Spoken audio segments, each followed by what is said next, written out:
we all knew it, but College Football News put it in print or online.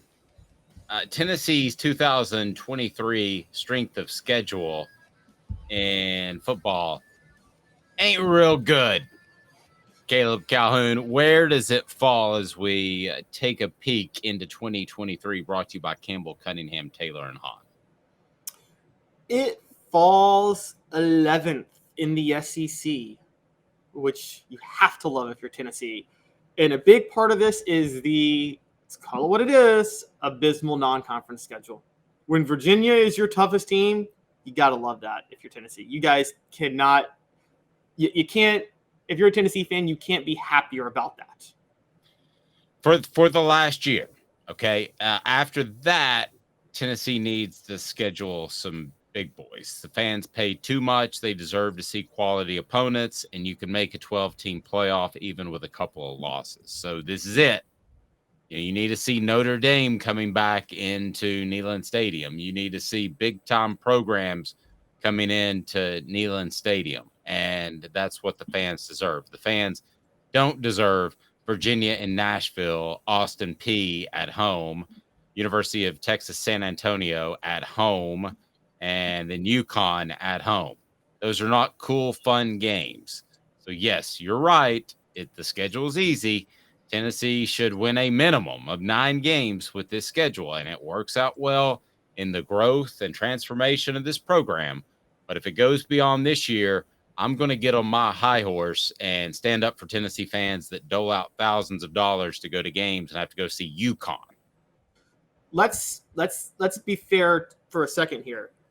There's 2 ways to measure schedule. There's the power teams you play, and you're right, Tennessee gets a couple of breaks because they're getting Virginia as their power program, which is hilarious because that's really funny to say out loud.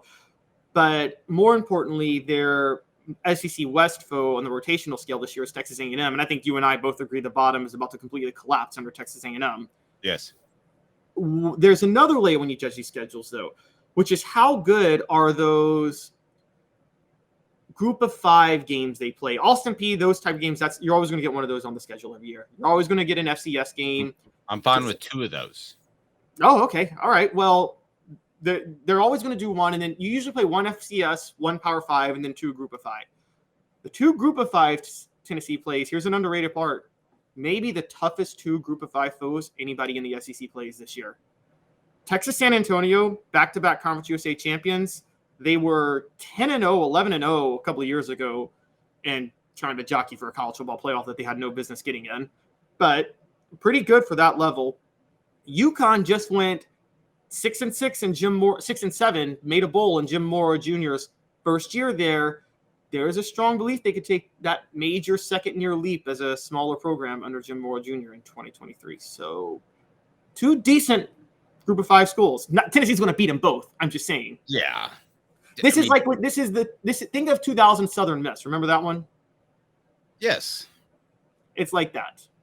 Or I think of 2005 Marshall, Stan Hill. Remember him? 2003 Marshall. The 2003? Was it 03 Marshall or 06 Marshall? They played Marshall twice. It's Stan Hill. If he doesn't turn his ankle, they pull the upset. I thought it was. Was that the one where they got locked in a shootout and Marshall was keeping pace with them for a while? Yes. Yeah, that was 2003. Well, I'm fine with these schedules if that's what you want to do for now, but it's over after now. I mean, you've got to give people a reason to show up to the stadium. And I know that sounds crazy right now since Tennessee's scoring a cajillion points, but I hate to tell you, things tend to ebb and flow. So you want to have a stronger home schedule than you have now if you're Tennessee and you want to continue to be relevant. That's true. Or you could just do the old Philip Fulmer move, which is play a group of 5 team, beat them, and then pretend that they would be a middle of the pack SEC team like he did with UAB. Remember the 2005 opener against UAB? Yes. Yeah. And they barely win. I don't think that would have been a middle of the pack. I would never forget Fulmer he spent the whole week trying to make UAB seem like they belonged in the SEC. Campbell, Cunningham, Taylor, and Hahn, they know better because they can see clearly, and they're local. Love Campbell, Cunningham, Taylor, and Hahn. I had LASIK correction vision surgery, and it works fantastic. No contacts, no glasses. Absolutely love it. Campbell, Cunningham, Taylor, and Hahn also has local doctors. They are fantastic. One person on the message board said that they were concerned about Virginia. That's not a team that you mentioned. Should Tennessee be concerned about Virginia? Well, they shouldn't be concerned about UConn or University of Texas San Antonio, the great Riverwalks, and you brought them up. I brought them up as good group of 5 schools, but Tennessee should never lose to group of 5 schools unless Jeremy Pruitt is coaching. The San Antonio Riverwalks. That would be a great name for them if they ever got an NFL team. Spent a lot of time in San Antonio. If you need to know the ins and outs in San Antonio, I got your back. I've been there twice. It's a nice city. I do love San Antonio. Tieta is the best Mexican restaurant, but I'm not worried about them coming to Knoxville and beating Tennessee. So when you look at the schedule, anything short of and we're not getting caught up with ourselves because Tennessee won 11 last year, but anything short of 9 wins in the regular season would be a disappointment. Huge disappointment. Let the expectations begin. This is a schedule of, this is probably one of the reasons you were right to turn on Dooley and he should have been fired, because even though the SEC schedule was brutal in 2011 and 2012, their non-conference schedule was awful. Remember when their Power 5 team they played one year was Butch Jones and Cincinnati, and that was a Big East team? And yes. How did Cincinnati do in that game? They got draxed, if I remember. Didn't they? Well, the bottom line is, if you want to schedule a program, the worst type of team you could schedule is the Cincinnati.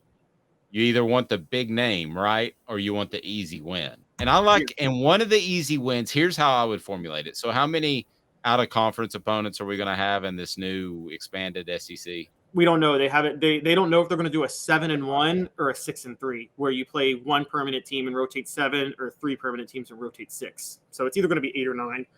We're not okay, sure so let's say I got 9. All right, let's say there's 9 conference games. This is pretty simple. An in-state school to keep the money in state, a big name opponent, home and home, and another.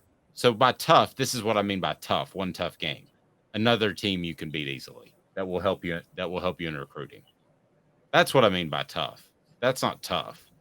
But the one tough would be Notre Dame, Oregon pops into my mind, UCLA. I'm not talking about their standard of football right now. I'm talking about their tradition over decades of being a stable, good program, not University of Texas San Antonio. Yeah, well, you're still going to get the Texas. You're still going to get those group of 5 games. But right, and I'm not just ripping on UTSA, but I just, listen, you need to bring in a quality opponent every other year. Texas San Antonio is the best team from Texas. Tennessee is going to play this year. You heard it here first. No, that's not true. Texas A&M, it is. That'll be better. No. I would bet on Texas San Antonio to beat Texas A&M this year. Texas A&M, bottom is falling out. I am telling you. I'm calling like 3-9 this year. They're gonna start ugly, kind of a middle of the pack rebound, and then just collapse down the stretch. It's going to be like what happened to Alabama in 2000. The toughest schedule, by the way, goes to Caleb. The toughest schedule goes to Alabama, which fuels my point that they're having a rebuilding year, guys. This is going to be Nick Saban's worst team in 13 years. Well, see, here's what I understand about Alabama. They play Middle Tennessee at home. Oh. Yeah. And then they play at USF. Who scheduled that? And, if you look at their non-conference games, my goodness. Chattanooga, they host Chattanooga. I mean, why are you going to USF? I mean, I don't understand why these athletic directors can't schedule any better. Florida would be second, but Florida has a challenge traveling to Utah. Then they have McNeese State before Tennessee. The third toughest schedule is Missouri. So, Eli, if there's anything you would like to say as the head coach at Missouri, I would go ahead and say it now. Vanderbilt has a head coach who just beat Nick Saban, who came from Tennessee. What was that again? I said USF just has a head coach who just beat Nick Saban and came from Tennessee. That's very true. That's very true. Well, how does USF a road game, how does that get on the schedule? Who stands up and suggests that for Alabama? And all of the associate ADs say, yeah, great idea. Yeah, I have no idea. I don't know where that came from. How does that? It almost looks like a typo. Vanderbilt has the 4th toughest schedule, so bad news for them. Ole Miss has the 5th toughest schedule, so bad news for Lane. I'll run down the rest of these. LSU in at 6, South Carolina at 7, Mississippi State 8, Auburn at 9, Kentucky at 10, Tennessee at 11. So behind the Vols, toughest schedule this year, according to College Football News. Texas A&M and Georgia, actually the next easiest schedule, and then last is Arkansas, which is good news for Sam Pittman that everybody seems to love just because he worked so hard to be a head coach for so long. Everybody loves some Sam Pittman right up until he gets fired at some point. That is true. I'm looking at you have ESPN loving on Sam Pittman until the point that Chris Lowe breaks the fact that he just got fired. Texas A&M is going to lose to every Power 5 team they play this year. Their wins are New Mexico, Louisiana Monroe, and Abilene Christian. You were just throwing out predictions left and right. I feel as if I should stop you. I think they would be able to beat Mississippi State because tragically Mississippi State's going to go through a rough year this year. I think we all agree. I hate what happened, but they are. But Texas A&M gets Mississippi State in November. They will have already quit on the season and Jimbo Fisher by that point. Jimbo Fisher may have already been fired by then. So, yes, Jimbo Fisher is not. I don't know how long he'll be around, but I don't think it'll be till December. If you gave me November 31st as the over/under, I would take the under.